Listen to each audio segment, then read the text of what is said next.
जब कौरव और पांडव महाभारत के युद्ध को चले, तब राजा धृतराष्ट्र ने कहा, मैं भी युद्ध देखने चलूंगा। तब श्री वेदव्यास जी बोले, हे राजन, नेत्रों के बिना भला कैसे देखेंगे राजा। धृतराष्ट्र ने कहा, हे प्रभु जी, देखूंगा नहीं तो श्रवण तो करूंगा। तब व्यास जी बोले, हे राजन, तेरा सारथी संजय जो कुछ भी महाभारत के युद्ध की लीला कुरुक्षेत्र में होगी, सो तुझे यहाँ बैठे बैठे ही श्रवण करवाएगा। वेद व्यास जी के मुख से ऐसे वचन सुनकर संजय जी ने विनती की, हे प्रभु, यहाँ हस्तिनापुर में कुरुक्षेत्र की लीला मैं भला कैसे जानूं तथा राजा से किस भांति कहूंगा। तब व्यास जी ने प्रसन्न होकर संजय से कहा, हे संजय, मेरी कृपा से तुझे यहाँ से ही सब कुछ दिखाई देगा। व्यास जी के इतना कहते ही संजय जी की दिव्य दृष्टि हो गई और उनकी बुद्धि भी दिव्य हो गई।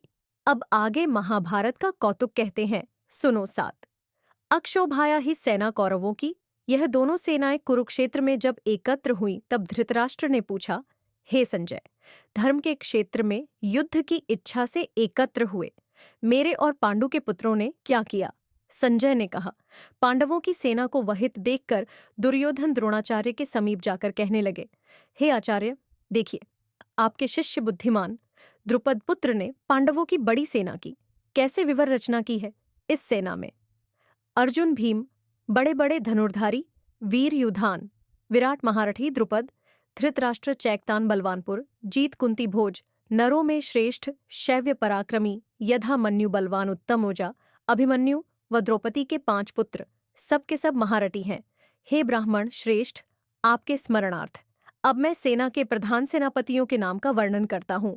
आप भीष्म कर्ण युद्ध विजय, कृपाचार्य अश्वत्थामा, विकर्ण सोमदत्त का पुत्र भूरिश्रवा और बहुत से शूरवीर मेरे लिए प्राण तक देने को तैयार हैं। ये लोग शस्त्र चलाने में बहुत चतुर हैं और सब युद्ध विद्या में प्रवीण है। हमारी सेना जिसके भीष्म रक्षक हैं अपार बल है, और उसकी सेना के जिसके भीम रक्षक हैं थोड़ा सा ही बल है। अब आप सब अपने मोर्चों पर सावधान रहकर सेनापति भीष्म की रक्षा कीजिए। कुरुवृद्ध भीष्म पितामह ने दुर्योधन को प्रसन्न करते हुए और ऊंचे स्वर में गरजते हुए शंख बजाया। फिर चारों ओर शंख नगाड़े, ढोल गोमुखा आदि आदि बाजे बजने लगे, जिनका बड़ा भयंकर शब्द हुआ। इसके अनंतर सफेद घोड़ों के रथ पर बैठे माधव, श्री कृष्ण और पांडव अर्जुन ने भी दिव्य शंख को बजाया। श्री कृष्ण ने 5 जन्य और अर्जुन ने देवदत्त नामक शंख को और अन्य सभी वीरों ने अपने उत्तम शंख को बजाया। उन शंख के भारी शब्द से आकाश और पृथ्वी गूंज उठी और धृतराष्ट्र के पुत्रों के हृदय कांप उठे। हे राजन, अर्जुन ने कौरवों को युद्ध के लिए प्रस्तुत देखकर श्री कृष्ण जी से कहा, हे अच्युत में मेरा रथ दोनों सेनाओं के बीच में खड़ा कीजिए, जिससे मैं युद्ध करने वालों को देख लूं कि इस रणभूमि में मुझे किन किन के साथ युद्ध करना चाहिए। दुर्बुद्धि दुर्योधन से प्रीति करने वाले जो संग्राम के लिए यहाँ एकत्र हुए हैं, उनको मैं देख सकूं। संजय कहने लगे, हे राजन, अर्जुन की बात सुनकर श्री कृष्ण ने भीष्म, द्रोण आदि वीरों के सामने उत्तम रथ को खड़ा करके कहा, हे वीर, संग्राम के लिए उद्धत इन कौरवों को देख लो।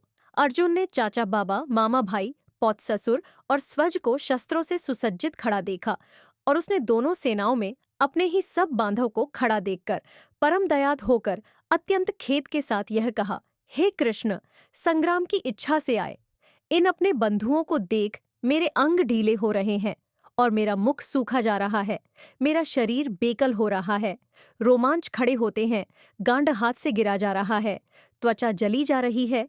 हे केशव, मुझ में खड़े रहने का सामर्थ्य नहीं है, मेरा मन चक्कर खा रहा है और लक्षण में उल्टे देख रहा हूँ। संग्राम में स्वजनों का वध करके कोई लाभ भी नहीं होगा, और हे कृष्ण, मैं जीतकर राज्य व सुख भी नहीं चाहता हूँ। हे प्रभु, हमको राज्य भोग और जीवन से क्या काम है, क्योंकि जिनके लिए राज्य भोग और सुख की इच्छा की जाती है, वे सब संग्राम में प्राण और धन की ममता छोड़ मरने को तैयार हैं। और आचार्य पिता, पुत्र पितामह, मामा, ससुर, पौत्र, साले और संबंधी, ये सब मुझे मारे तो भी, हे मधुसूदन, मैं इन्हें मारने की नहीं करूंगा। हे जनार्दन, त्रिलोकी के राज्य के लिए भी मैं इन्हें मारने की आकांक्षा नहीं करता। हे जनार्दन, जब त्रिलोकी के राज्य के लिए भी मैं इन्हें नहीं मानना चाहता, तो फिर इस पृथ्वी के लिए तो कहना ही क्या। हे जनार्दन, धृतराष्ट्र के पुत्रों को मारकर हमारा क्या होगा? इन आत्मा का वध करने से पाप ही होगा। इसलिए हमें अपने भाई धृतराष्ट्र के पुत्रों को मारना अनुचित है। हे माधव, स्वजनों को मारकर क्या हम सुखी रह सकते हैं? सब लोग के वशीभूत है और कुल के नाश व मित्र दो करने में पाप को नहीं देख रहे हैं। कुल नाश को जानते हुए भी हमको इन पातक से क्यों नहीं दूर रहना चाहिए? कुल का नाश होने से कुल के प्राचीन धर्म नष्ट हो जाते हैं, फिर धर्म नाश होने से कुल में पाप बढ़ता है। हे कृष्ण, पाप से कुल की स्त्रियां व्यभिचार हो जाती हैं, जिनसे वर्ण शंकर संतानें उत्पन्न होती हैं। यह वर्ण शंकर संतानें जिन पुरुषों ने कुल को नष्ट किया है, उनको तथा उस कुल को नरक में पहुंचाते हैं, क्योंकि श्राद्ध तर्पण आदि आदि बंद हो जाते हैं। वर्ण शंकर बनाने वाले दोषों से कुल ध्वंसकों की जाति धर्म और कुल धर्म निरंतर नाश हो जाते हैं। हे जनार्दन, मैंने बराबर सुना है कि कुल धर्म नष्ट होने से निश्चय नरक वास करना होता है। हाय, हम बड़ा पातक करने को तैयार हैं, जो राज्य सुख के लाभ से अपने स्वजनों को ही मारने की कोशिश कर रहे हैं। मुझे शस्त्र रहित और उपायहीन को रणभूमि में बांधकर डाल दें तो मेरा बहुत कल्याण हो।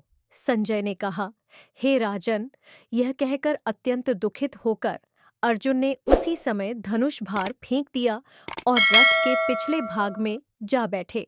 मित्रों, भागवत गीता का यह प्रथम अध्याय है।